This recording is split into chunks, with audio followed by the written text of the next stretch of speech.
प्रेम कहाणी.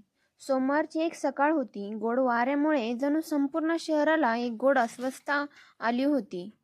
मुंबईतील एका मोठ्या महाविद्यालयात एक मुलगी शिकत होती. आशा एक वेगळीच होती. ती पण शिकण्याबद्दल गंभीर होती. पण तिच्यात एक संवेदनशीलता होती, ज्यामुळे ती आपल्या आजूबाजूच्या व्यक्तींच्या भावना समजू शकत होती. असाच एक दिवस होता, जो तिला कधीच विसरता येणार नाही. ती त्या दिवशी एक सहलीला गेली होती आणि त्या दिवशी तिची भेट झाली अर्जुन सोबत. अर्जुन एक साधा मुलगा होता. त्याला प्रेमात पडायला वेळ नव्हता, कारण त्याचे लक्ष नेहमीच त्याच्या करिअरवर आणि जीवनावर केंद्रित होतं. पण आशाशी भेटल्यावर त्याच्या जीवनात एक वेगळीच गोष्ट घडली. दोघांची भेट एका फुलांच्या बागेत झाली. आशा एका झाडाखाली बसली होती आणि अर्जुन त्याच्या मार्गाने चालत जात होता. अचानक आशेच्या जवळून एका फुलाने उडून त्याच्या कमरेवर लागले. अर्जुन निशब्दपणे तो फूल परत ठेवण्यासाठी वळला, पण आशाने थांबून हसत सांगितलं, "ते फूल तुम्हाला शुभाशीर्वाद देते." अर्जुन त्याच्या गोड हसऱ्या चेहऱ्याची कदाचित ओळख न करता हसला. "माझ्या आयुष्यात कोणताही शुभाशीर्वाद मिळवायचं असं काही वाटत नाही, पण हे फूल नक्कीच खास आहे." त्यांच्या दोघांच्या हसण्यामध्ये एक गोड कनेक्शन होतं. ते एकमेकांशी बोलू लागले.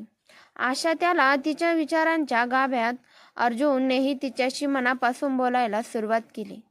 काही आठवड्यांनी अर्जुन आणि आशा एकमेकांच्या जीवनात एक महत्त्वपूर्ण स्थान घेत होते.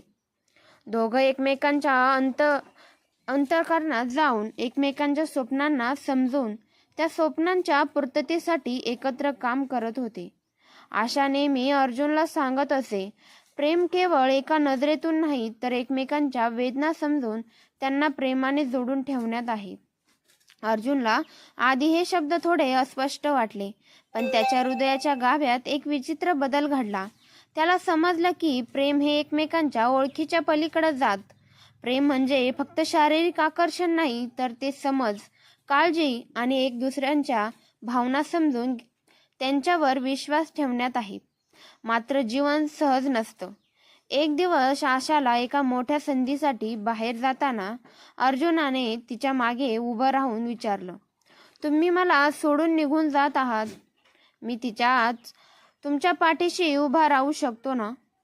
आशा थोडा हसून म्हणाली, "अर्जुन, तू आणि मी दोघे वेगवेगळ्या रांगेत उभे आहोत. माझं स्वप्न वेगळं आहे आणि तुझं वेगळं. मी जाऊन नवी उंची गाठू इच्छिते, पण तुलाही हवं असल्यास मी तुझ्यासोबत राहू शकते."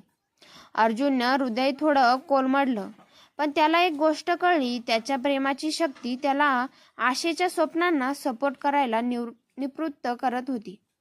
त्यासाठी तो तिला सपोर्ट करणार होता. तिच्या प्रत्येक निर्णयाच्या मागे आशा आणि अर्जुन हळूहळू एका ध्येयाच्या दिशेने चालले होते. आशा तिच्या करिअरमध्ये यशस्वी झाली आणि अर्जुनने तिला त्या यशासाठी तिला दिलेली मदत त्यांचं एक वेगळं रूप दाखवलं. एक दिवस आशा आणि अर्जुन दोघे एका शांत बागेत बसले होते. आशा त्याच्याकडे पाहत म्हणाली, "अर्जुन, आम्ही एकमेकांसोबत इतका वेळ घालवला, पण तूच मला शिकवलं की प्रेम आणि स्वप्न यांना एकत्र केल्यानेच त्यांना पूर्ण करता येतं." अर्जुनने आशेच्या डोळ्यात पाहत हसत उत्तर दिलं, "प्रेम म्हणजे एकमेकांच्या स्वप्नात समाविष्ट होणं. तुमचं स्वप्न साकार होण्यासाठी मी सदैव तुमच्या पाठीशी आहे. तुम्हाला माझं प्रेम आणि साथ मिळालं, हेच मला पुरेसं आहे." दोघे एकमेकांच्या हातात हात घालून स्वप्नांच्या आणि प्रेमाच्या मार्गावर एकत्र पाऊल टाकत पुढे गेले. तुम्हाला आमची स्टोरी आवडली असेल तर लाईक करा आणि सबस्क्राईब करायला विसरू नका. धन्यवाद.